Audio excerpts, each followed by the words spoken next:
جامع ترمذی۔ امام ابو عیسیٰ محمد بن عیسیٰ بن سورہ الترمذی رحمہ اللہ تعالی، ولادت 209 ہجری، وفات 279 ہجری۔ ابواب طہارت الرسول اللہ صلی اللہ علیہ وسلم، باب ما جاء لا تقبل صلاة بغیر طہور۔ وبه قال حدثنا قتيبة بن سعيد قال حدثنا ابو عوانة عن سماك بن حرب تحویل۔ وبه قال حدثنا حناد قال حدثنا بكي عن اسرائيل عن سماك عن مصعب بن سعد عن ابن عمر رضی اللہ عنہما عن النبي صلی اللہ علیہ وسلم قال لا تقبل صلاة بغیر طہور ولا صدقة من خلول۔ حضرت عبداللہ بن عمر رضی اللہ عنہما سے روایت ہے کہ نبی کریم صلی اللہ علیہ وسلم نے ارشاد فرمایا بغیر وضو کے نماز قبول نہیں ہوتی، یعنی جب تک انسان پاک نہ ہو نماز قبول نہیں ہوتی، اور خیانت کے مال سے صدقہ قبول نہیں ہوتا۔ یہاں حضرت امام ترمذی رحمۃ اللہ علیہ طہارت کے حوالے سے حدیث لائے ہیں اور دو مسئلے بیان فرمائے، ایک کا تعلق طہارت کے ساتھ ہے، ایک کا تعلق مال کے ساتھ ہے۔ مکمل حدیث چونکہ بیان فرمائی تو دونوں مسئلے آگے، وگرنہ اس عنوان سے تعلق تو اسی کا ہے کہ جب تک آدمی کا وضو نہ ہو، ظاہر غسل ہونا تو ضروری ہے، غسل نہ ہو وضو کر بھی لے تو وضو ہوتا ہی نہیں، اس لیے بات کہنے کی ضرورت نہیں ہے کہ غسل بھی ہو۔ تو طہور وضو کو بھی کہتے ہیں، غسل کو بھی کہتے ہیں۔ مقصد یہ ہے کہ نماز بغیر طہارت کے نہیں ہوتی۔ جو حکم نماز کا ہے یہی حکم نماز جنازہ کا ہے، اور یہی حکم سجدہ تلاوت وغیرہ کا بھی ہے کہ وہاں بھی مکمل طہارت ہونا ضروری ہے، وگرنہ نماز جنازہ بھی نہیں ہوگی، اور اگر بغیر وضو کے سجدہ تلاوت کے تو وہ بھی ادا نہیں ہوگا۔ غلول عام طور پہ کہا جاتا ہے اس مال کو جو مال غنیمت میں خیانت کے ساتھ لیا جائے، لیکن یہاں مراد یہ ہے کہ ایسا مال جس کے انسان مالک نہ ہو، وہ اگر صدقہ میں دے گا تو قبول نہیں ہوگا۔ مال غنیمت سے خیانت سے لے لیا، کہیں آدمی نے سود کا مال لے لیا، کہیں آدمی نے چوری لے لی، کسی کا حق تلفی کر لی، تو ایسے مال سے صدقہ کیسے ہوگا؟ صدقے کے لیے ضروری ہے کہ انسان ایسا مال دے کہ جس مال کا انسان خود مالک ہو۔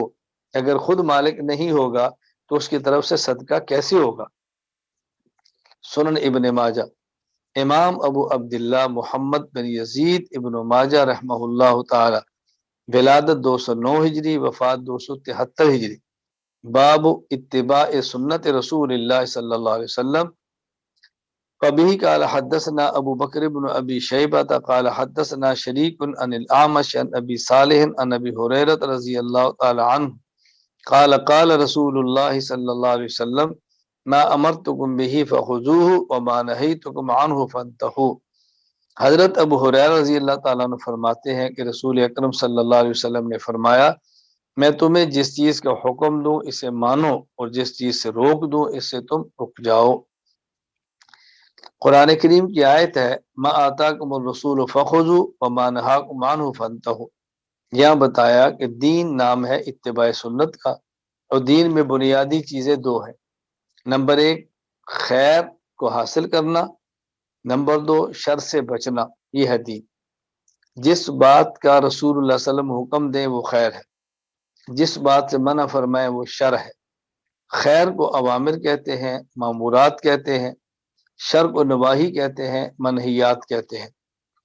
شر بڑے سے بڑا ہو، کفر، شرک اور نفاق، یا چھوٹے سے چھوٹا ہو، گناہ صغیرہ، وہ شر ہے۔ خیر بڑی سے بڑی ہو جیسے عقیدہ توحید، اور خیر چھوٹی سے چھوٹی ہو، عام صدقہ، کسی کو مسکرا کر دیکھ لینا، یہ بھی خیر ہے۔ تو خیر چھوٹی سے چھوٹی ہو اس کو حاصل کرنا چاہیے۔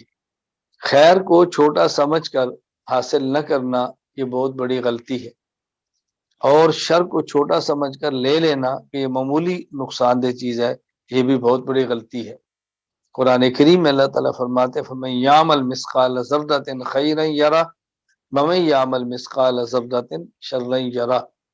انسان چھوٹی سے چھوٹی نیکی حاصل کرے اس کا اجر بھی ملے گا، چھوٹے سے چھوٹا گناہ کرے اس کی سزا بھی ملے گی۔ علماء کرام کے ذمے ہے کہ لوگوں کو خیر بھی بتائیں اور شر بھی بتائیں۔ خیر بتائیں تاکہ اس کو حاصل کریں، اور شر بتائیں تاکہ اس سے بچیں۔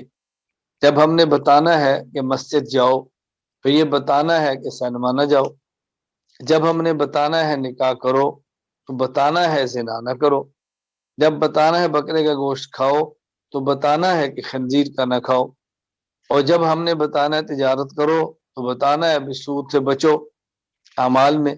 اسی طرح قائد میں جب بتانا ہے توحید اختیار کرو تو بتانا ہے شرک سے بچو، سنت اختیار کرو بدعت سے بچو، ہدایت پر آ جاؤ ضلالت اور گمراہی سے بچو۔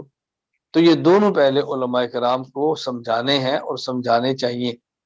جس طرح ایک حکیم اپنے مریض کو دو چیزیں بتاتا ہے کہ یہ تمہاری دوا اور غذا ہے اور یہ تمہارا پرہیز ہے، تو دعا کو لینا ہے، غذا کو لینا ہے، اور جس سے بچنا ہے وہ بھی بتاتا ہے۔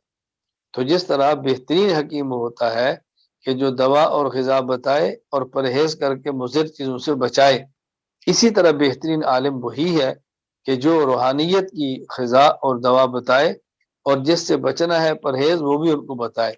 آپ چونکہ علماء ہیں تو دونوں چیزوں کا اہتمام فرمائیں۔